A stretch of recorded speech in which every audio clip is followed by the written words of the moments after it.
ఐబొమ్మ రవికి మరోసారి పోలీస్ కస్టడీకి అనుమతి ఇచ్చింది. 4 కేసుల్లో 12 రోజుల పాటు కస్టడీకి అనుమతిస్తూ న్యాయస్థానం ఆదేశాలు జారీ చేసింది.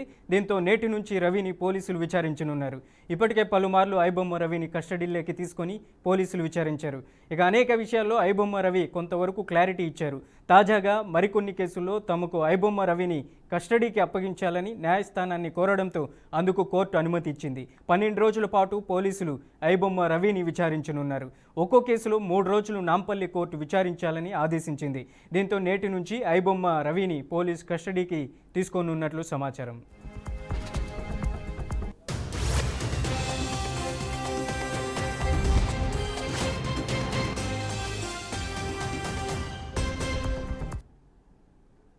ఇక ఇదే అంశానికి సంబంధించి మరింత సమాచారం అందించడానికి మా స్పెషల్ కరెస్పాండెంట్ శ్రీకాంత్ ఫోన్ లైన్లో ఉన్నారు. శ్రీకాంత్, ఏంటి ఐబొమ్మ రవిని ఎన్ని రోజులు కస్టడీలోకి తీసుకోనున్నారు?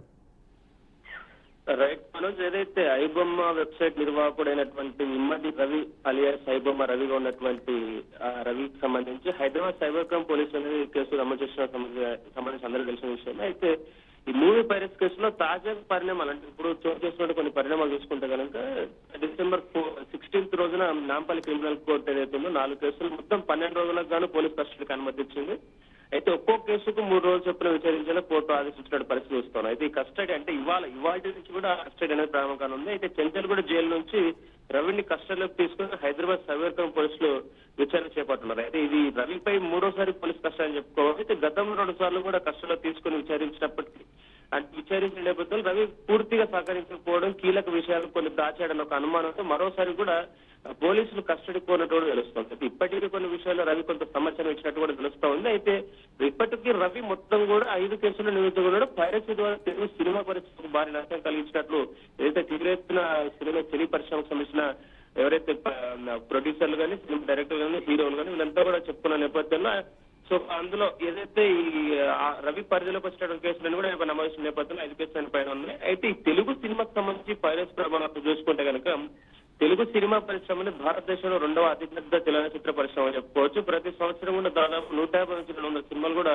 నిర్మిస్తున్నట్టు పరిస్థితి మనం చూస్తున్నాం. అయితే ఈ పైరసీ ఏదైతే పైరసీ ఉందో ఈ పైరసీ అనేది ఈ పరిశ్రమకు అతిపెద్ద శత్రువుగా మారిందంటూ కూడా సినీ హీరోలని, సినీ కళాకారులు కానీ ఎవరికి వాళ్ళని వచ్చే ప్రయత్నం చేసుకొస్తారు. అయితే కొత్త సినిమాలు విడుదలైన కొన్ని గంటల్లోనే ఐబొమ్మ రవి నిర్వాహకుడు ఎవరైతే ఉన్నారో ఐబొమ్మలో హెచ్డి క్వాలిటీస్ లో ఉన్నటువంటి సినిమాలు పెట్టడం, అలాగే మూవీ రోజు లాంటి వెబ్సైట్ లో కూడా వేరే కొంతమంది కూడా ఇలాంటి పరిస్థితి అందుబాటు రావడంతో ఒకసారిగా సినిమాకు సంబంధించి పూర్తిస్థాయిలో ప్రభావం పడిపోయింది చెప్పారు. సో 2024లో మాత్రం అంటే కొన్ని లెక్కల ప్రకారం చూసుకుంటే కనుక ఏదైతే Telugu film chamber of commerce అంచనా ప్రకారం చూసుకుంటే కనుక తెలుగు సినిమా పరిశ్రమకు పైరసీ వల్ల దాదాపు 3,700 కోట్ల నష్టం వచ్చినట్టు తెలుస్తుంది.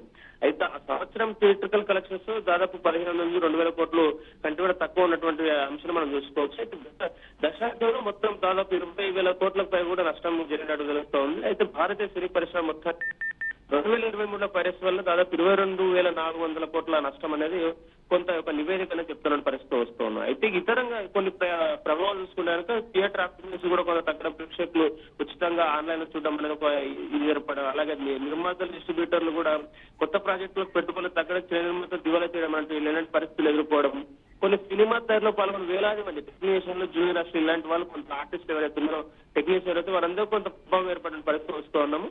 అయితే ఓవరాల్ చూసుకుంటే కనుక ఇవాళ ఏదైతే ఉందో ఈ ఐబొమ్మ రవికి సంబంధించి కీలకంగా ఇవాళ నుంచి అనేది 12 రోజుల కస్టడీ అనేది విధించడం జరిగింది. 12 రోజులు విచారించిన తర్వాత మరికొన్ని అంశాలు అంటే ఇంకా ఏమన్నా ఈ వెబ్సైట్ కి సంబంధించే కానీ లేకపోతే వీళ్ళని రవి అనక ఇంకెవరైనా ఉన్నారా అన్న ఒక కోణంలో కూడా మళ్ళీ విచారించే ప్రయత్నం చేసి ఇప్పటి వరకు రవి కూడా ఇదంతా కూడా నిర్వహించింది తప్పితే నా వెనకాల కూడా ఎవరు లేనట్టు కూడా చెప్పుకొచ్చే ప్రయత్నం చేశారు. అయితే ఇప్పుడు ఈ 12 రోజుల కస్టడీ తర్వాత ఇంకో కొన్ని కొత్త విషయాలను వెలుగులోకి వచ్చే అవకాశం ఉందా అనేది వెయిట్ చేయాల్సిన అవసరం అవుతుంది. అయితే ఇక్కడ ఇంకొక అంశం కూడా మనం క్లియర్ గా చూసుకుంటే దీనికి సంబంధించి చట్టపరమైన కొన్ని చర్యలు మరొకసారి గుర్తు చేసుకోవాల్సిన అవసరం ఉంది. ఇప్పుడు ఏదైతే సినిమాటోగ్రఫీ అమెండ్మెంట్ బిల్ 2023కి సంబంధించి కేంద్ర ప్రభుత్వం తీసుకొచ్చినప్పుడు ఈ చట్టం పైరసీని కఠినంగా శిక్షిస్తుందని చెప్పుకొని సినిమాలు అక్రమంగా రికార్డ్ చేసి ప్రసారం చేస్తే దాదాపు 3 సంవత్సరాల జైలు శిక్ష, నిర్మాణ ఖర్చులు ఏదైతే 5% అనేది జరిమానా విధించే అవకాశం ఉంది. అలాగే కాపీరైట్ యాక్ట్ 1957 అలాగే ఐటీ యాక్ట్ ఏదైతే ఉందో పైరేటెడ్ కంటెంట్ అంటే ఏదైతే పైరేట్ చేసిన కంటెంట్ అప్లోడ్ చేస్తామో దాన్ని డౌన్లోడ్ చేసి కూడా నేరంగా పరిగణిస్తాయని చెప్పేసి కూడా కొంత ఆ యాక్ట్ చేస్తారు.